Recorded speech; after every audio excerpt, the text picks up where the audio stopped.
Kemm it-Times of Malta u kif ukoll The Malta Independent permezz tal-editorjali tagħhom taw ħarsa lejn il-konferma ta' Bernard Grech bħala kap tal-Partit Nazzjonalista.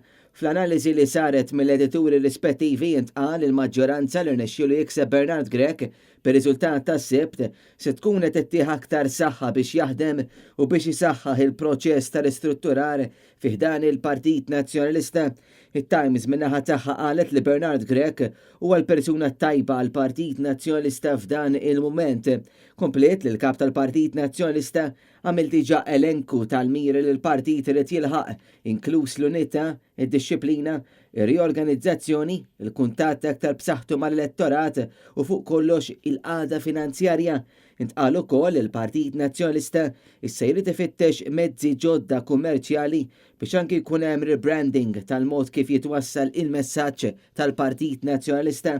L-editur tat-Times qal il-Partit Nazzjonalista qatt m'għandu jwarrab il-valuri u l-prinċipji li fuq kollox isawruh u tenna li l-Partit Nazzjonalista jeħtieġ li jagħmel politika li tejjeb il-kwalità tal-ħajja tan-nies u anke jħares lejn il-pressjonijiet ekonomiċi li hawn bħalissa fil-pajjiż.